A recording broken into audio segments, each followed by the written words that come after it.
cause it's a beautiful day. Sun on my face, feeling okay. Don't let it get away, it's a beautiful day. Feel so proud, screaming out loud. It's a beautiful day. It's a beautiful day. Used to feel sad, now I'm satisfied. I'd fall to pieces, now it's peace of mind. The words of my mother speak the truth. She always said, son, you'll make it through. I need to just get up and take a deep breath. Keep it together, cause it's a beautiful day.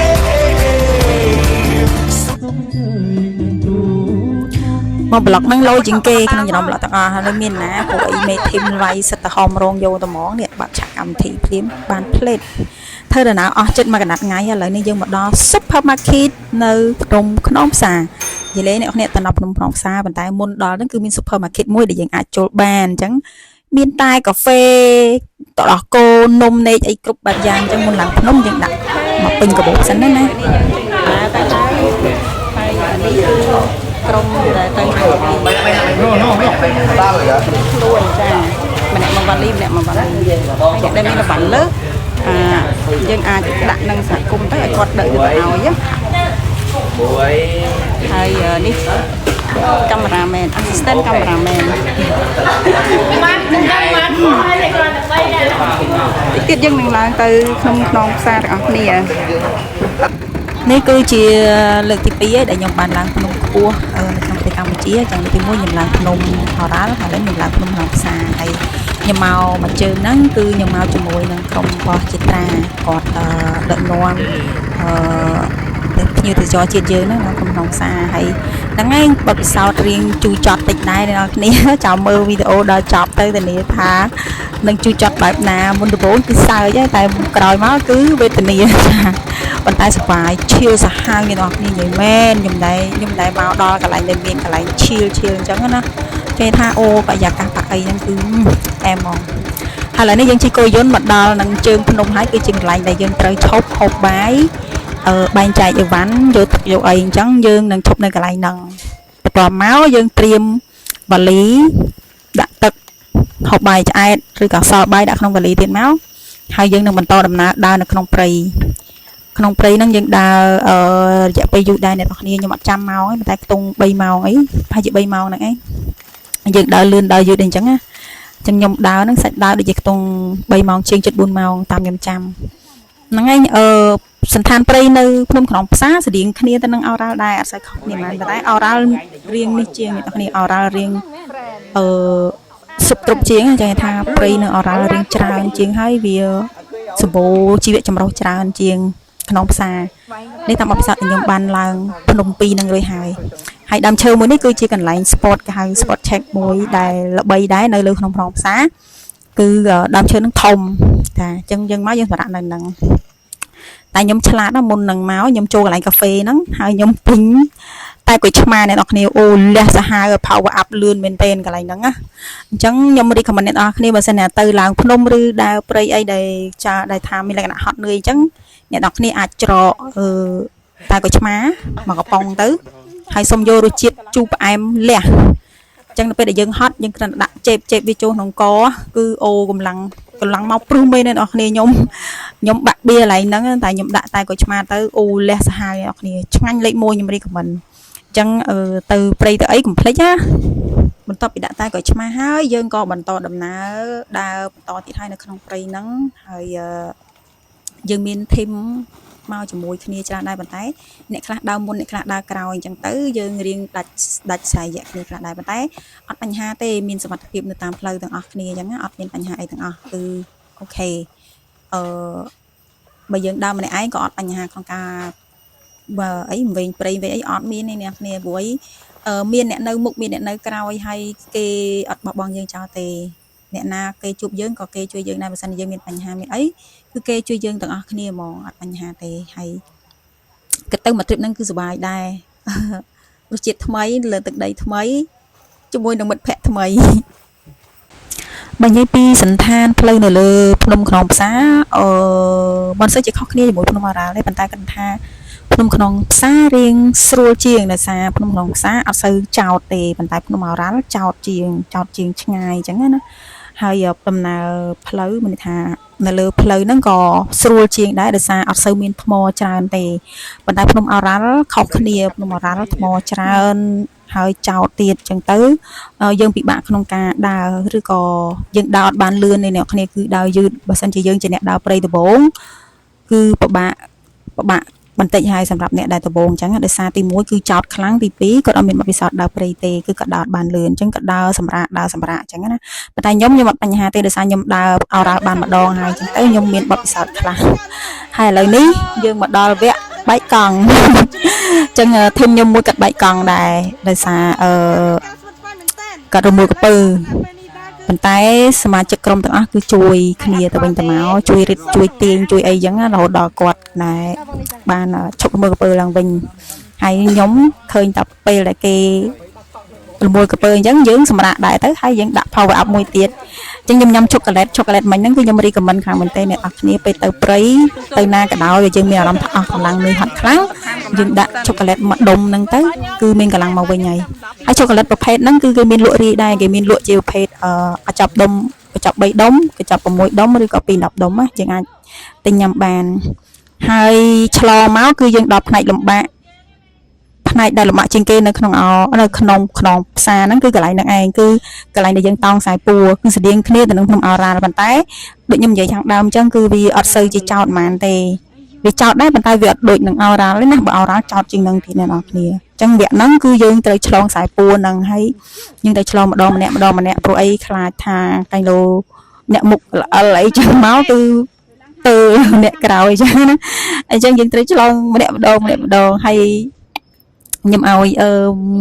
មិត្តភក្តិគាត់ជួយថតឲ្យទៅបានវីដេអូស្អាតអញ្ចឹងណាកន្លែងនេះស្អាតមែនណាអ្នកគ្នាហើយអ្នកកន្លែងផ្លូវនេះគេទៅកាប់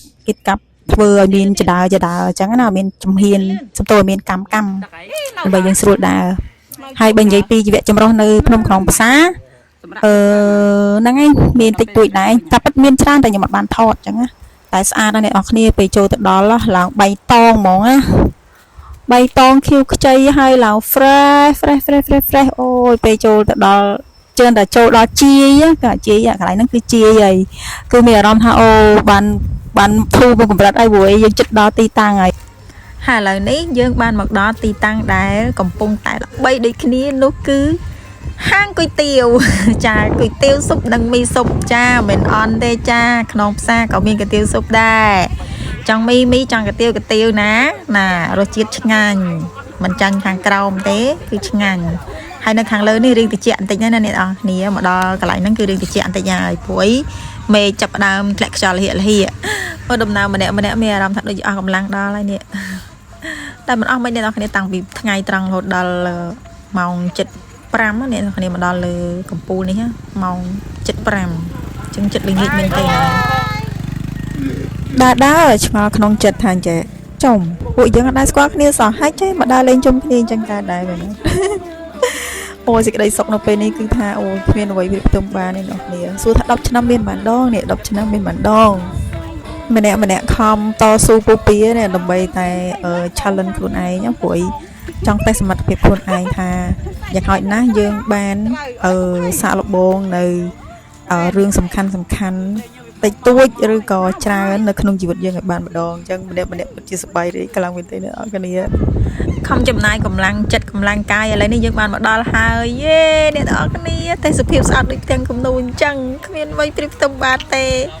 គ្រាន់តែឃើញនឹងភ្នែកអូយមានអារម្មណ៍ថាអូយក្តុកក្តួលមែនទេរំភើបអ្នកនរគ្នានៅលើហ្នឹងណាពូចូលមកគឺស្រឡះច្រិញហ្មងហើយចំពេលដែលមេឃបើកថ្ងៃទៀតអ្នកនរគ្នាពុតជាសំណាងមែនណានិយាយរួមមកល្ងាចហ្នឹងគឺអូអ្នកនរគ្នាមើលមើលតើទេសភាពបែបនេះយើងមានអារម្មណ៍មិនដែរហើយនៅពេលដែលឡើងដល់កំពូលភ្នំហើយយើងប៉ះជាមួយនឹងពពករស័តនៅនឹងមុខយើងដូចកញ្ចក់អញ្ចឹងអ្នកគ្នាហើយខាងក្រោមគឺជាវាស្មៅខៀវខ្ចីចំណែកបន្ទាប់មកពីមុខយើងគឺជាភ្នំអូយអ្នកនរគ្នាហើយនេះគឺពេលដែលខ្ញុំទៅដល់ភ្លាមគឺខាង admin គាត់ណែនាំថាបើយើងចង់ទៅមុជទឹកនៅទឹកជ្រោះក៏បានដែរប៉ុន្តែនេះខំដើរទៅរកទឹកជ្រោះមានណាអ្នកនរគ្នាអើយអត់ស្គាល់ផ្លូវទៅតាមគេតាមឯងហ្នឹងឯងតែ អ្នកខ្លះដែលគេស្គាល់ផ្លូវគេថាថាបងអើយត្រឡប់ទៅវិញទៅព្រោះអីទឹកជ្រោះឆ្ងាយដើរ1ម៉ោងអីមិនដល់អញ្ចឹងបើបូកម៉ោងទៅទាំងមក2ម៉ោងខាត់ពេលបាត់អ្នកនរគ្នាចឹងទៅខ្ញុំក៏សម្រេចចិត្តអត់ទៅទឹកជ្រោះទេគឺត្រឡប់មកតង់វិញហើយចូលបន្ទប់ទឹកមុជទឹកធម្មតាបន្ទាប់មកយើងមុជទឹកហើយយើងឡើងមកលើភ្នំនេះគឺជាវាស្មៅនៅលើភ្នំនេះនឹងវាស្មៅដែលខ្ញុំដើរកាត់ខាងក្រោមហ្នឹងគឺវាស្មៅដែលខ្ញុំដើរកាត់មកហើយខ្ញុំដើរកាត់មកដល់លើភ្នំចម្រៀលខាងលើហ្នឹងអ្នកទាំងអស់គ្នាហើយនៅពេលដែលយើងថតទៅក្រោមអ្នកទាំងអស់គ្នាឃើញទេអូយស្អាតណាស់ហើយថ្ងៃដែលខ្ញុំទៅហ្នឹងគឺមានបងប្អូនយើងទៅលេងច្រើនមែនទែនយ៉ាងថាទេសចរក្នុងស្រុកយើងទៅលេងច្រើនមែនទែនអ្នកគ្នាឡរាប់រយតង់ហ្មងណាអ្នកនរគ្នាមើលឃើញមើលក្នុងតង់ហ្នឹងច្រើនខ្លាំងមែនទែនអូមិននឹកស្មានសោះហើយដែលទៅហ្នឹងសយព្រោះថ្ងៃទៅហ្នឹងគឺចំមេឃភ្លៀងអញ្ចឹងអ្នកនរគ្នាឮសលេងខ្យល់ពីក្នុងវីដេអូខ្ញុំហ្នឹងមានន័យថាសលេងខ្យល់ដោយសារថ្ងៃហ្នឹងគឺភ្លៀងផងខ្យល់ផងអត់មានបានទេមើលនេះទៅមើល sunrise មើលអត់កើតសោះអ្នកនរគ្នា sunrise ងឹតឈឹងហ្មងហើយបន្តទៅប៉ុណ្ណឹងអ្នកនរគ្នាដើរច្រឡំធីមទៀតនេះធីម sunrise នេះធីមខ្ញុំគេអត់ទាន់បានចេញមក sunrise ទេគេកម្រងចេញ sunrise ម៉ោង8ព្រឹកទេណោះព្រោះអីគេថាភ្លៀងអញ្ចឹង sunrise ដឹងមើលអត់ឃើញតែខ្ញុំពីអ្នកអាអូនមួយទៀតដែលដើរមុខខ្ញុំហ្នឹងច្រឡំធីមស្មានថាអ្នកដែលមក sunrise ហ្នឹងក្រុមគ្នាយើងអញ្ចឹងមានណាក្រោកមកឃើញគេទៅមើល sunrise ក៏ចូលធីមមួយគេច្រឡំគេមកព្រឹកអ្នកទាំងអស់គ្នានិយាយមែនហើយទៅដឹងរឿងនៅពេលដែលនេះទៅដល់កន្លែង sunrise ហើយនេះមិនដឹងថាមេធីមគេឆាអេពីនេះឯងមកពីខាងណាឯងមិនធីមបងព្រោះឯងមកដែរអញ្ចឹងណាពេលណាខ្វះគេងោងគេថាមកអីទេបានជិះមកហើយក៏ទៅជាមួយគ្នាទៅព្រោះឯងបងដឹងតែពីរនាក់ហ្នឹងមិនមែនធីមបងឯងតាំងពីចេញពីតង់មកដឹងតែមិនមែនធីមបងហើយអញ្ចឹងទៅកាត់ឲ្យចូលរហូតមកដល់ឥឡូវនេះមកដល់កន្លែងហ្នឹងគឺកន្លែងមើល sunrise ហើយប៉ុន្តែអូអ្នកទាំងអស់គ្នាមើលអាប់ខ្លាំងមែនតើព្រោះភ្លៀងពីយប់ហ្មងយប់ម៉ាញ់ភ្លៀងខ្លាំងណាមើលអត់ឃើញហើយព្រលឹមឡើងរាំងតិចប៉ុន្តែមិនជារាំងហ្មងនៅមួយក្របប៉ុន្តែអាចដើរបានប៉ុន្តែគ្មានទេសភាពទេអ្នកទាំងអស់គ្នាអើយគឺអំបិល sunrise នៅលើខ្នងផ្សារគឺអំបិលហើយអំបិល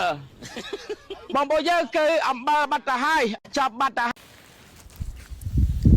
ការដើរព្រៃលើកនេះគឺបង្រៀនយើងឲ្យចេះច្រើនមែនទែនគឺខ្ញុំខ្លួនឯងផ្ទាល់គឺខ្ញុំបានរៀនពីភាពសាមគ្គីមានន័យថាសាមគ្គីភាពនៅក្នុងក្រុមអញ្ចឹងណាអញ្ចឹងគ្នាយើងមានច្រើន20នាក់ជាង30នាក់ជាងអញ្ចឹងនៅក្នុងហ្នឹងការបែងចែកក្រុមក៏រៀងពិបាកតិចដែរតែនៅពេលដែលយើងយល់សមាជិកម្នាក់យល់ថាតួនាទីរបស់ខ្លួនទៅធ្វើអីហើយនឹងការចេះជួយខ្លួនឯងកំឡុងពេលដែលយើងដើរហ្នឹងគឺយើងជួយមេធីមបានច្រើនមែនទែនហើយក៏យើងជួយខ្លួនឯងបានច្រើនដែរពីព្រោះអីយើងបានរៀនសូត្រពីអ្នកជួយជុំវិញខ្លួនយើងថាតើគេដោះស្រាយបញ្ហារបស់គេដោយរបៀបម៉េចនៅពេលដែលគេបានជួបបញ្ហានៅនឹងកន្លែងតែម្ដងខ្ញុំសប្បាយចិត្តនៅពេលដែលខ្ញុំបានចេញ trip ម្ដងហើយខ្ញុំមានអារម្មណ៍ថាខ្ញុំដូចមានមោទនភាពចំពោះខ្លួនឯងបន្តិចដែរដែលខ្ញុំមានភាពក្លាហានជំនះនៅភាពភ័យខ្លាចដែលខ្លួនជាស្រីចេញទៅដើរលេងម្នាក់ឯងអត់មានមិត្តភ័ក្តិទៅជាមួយទេប៉ុន្តែខ្ញុំមិនមែនម្នាក់ឯងទេបិទតែខ្ញុំទៅម្នាក់ឯងទេប៉ុន្តែខ្ញុំដើរនៅក្នុងក្រុមធัวគេធំអញ្ចឹងខ្ញុំមានមិត្តភ័ក្តិថ្មីនៅក្នុងហ្នឹងហើយខ្ញុំរៀនសូត្រពីគេបានច្រើនហើយគេក៏រៀនសូត្រពីយើងបានច្រើនដែរចំណេះដឹងមួយទៀតដែលខ្ញុំទទួលបានពីដំណើរកម្សាន្តមួយនេះគឺខ្ញុំបានស្គាល់ជីវៈចម្រុះច្រើនហើយនឹងតំបន់ទេសចរផ្សេងជាច្រើនដែលខ្ញុំមិនធ្លាប់បានទៅដល់ហើយតំបន់ទេសចរទាំងនោះគឺពិតជាមានសម្រស់ស្រស់ស្អាតនិងទាក់ទាញចំណាប់អារម្មណ៍ដល់ទេសចរនៅក្នុងស្រុកក៏ដូចជាទេសចរក្រៅស្រុកផងដែរខ្ញុំចង់លើកទឹកចិត្តឲ្យអ្នកទាំងអស់គ្នាជាពិសេសអ្នកដែលបំពេញការងារនៅក្នុង office មួយឆ្នាំទៅមួយឆ្នាំខ្ញុំចង់ឲ្យអ្នកទាំងអស់គ្នាចំណាយពេលសម្រាប់ខ្លួនឯងមួយឆ្នាំម្ដងឬមួយឆ្នាំពីរដងដើម្បីឲ្យខ្លួនប្រាណរបស់យើងបានសម្រាកដើម្បីឲ្យខួរក្បាលរបស់យើងបានប៉ះជាមួយនឹងធម្មជាតិហើយធម្មជាតិទាំងអស់នោះនឹងជួយឲ្យយើងនឹងស្រាលពីភាពស្មុគស្មាញក៏ដូចជាបញ្ហាជីវិតមួយចំនួនដែលយើងទាំងអស់គ្នាបានជួបប្រទះហ្នឹង ពួកយើងគួរតែទុកមកដប់សិនហើយយើងចេញមកពី comfort zone ដែលយើងកំពុងតែនៅរាល់ថ្ងៃហ្នឹងគឺយើងចេញមកផ្សំខ្លួនជាមួយនឹងធម្មជាតិដើម្បីសិក្សាពីអ្វីថ្មីៗដែលនៅជុំវិញយើងហើយនឹងសិក្សាពីមនុស្សថ្មីដែលយើងបានជួបរៀនពីអ្វីថ្មីបទពិសោធន៍ដែលគេទទួលបានហើយគេចែករំលែកមកយើងនៅក្នុងដំណើរកម្សាន្តនីមួយៗជាចុងក្រោយនេះខ្ញុំចង់និយាយថាយើងគួរតែមានមោទនភាពយើងគួរតែចេះសាកល្បងនៅអ្វីថ្មីហើយគួរតែធ្វើរឿងដែលយើងចង់ធ្វើដើម្បីកុំឲ្យមានភាពសោកស្ដាយពីព្រោះអីយើង10ឆ្នាំមិនមានច្រើនដងទេសម្រាប់មនុស្សម្នាក់ៗអញ្ចឹងគួរតែធ្វើអ្វីដែលខ្លួនពេញចិត្តមានកម្លាំងសុខភាពទៅបានហើយបើមានដំណើរកម្សាន្តទៅណាលើក្រោយទៀតហើយខ្ញុំផងណាយើងទាំងអស់គ្នាបាយបាយអរគុណ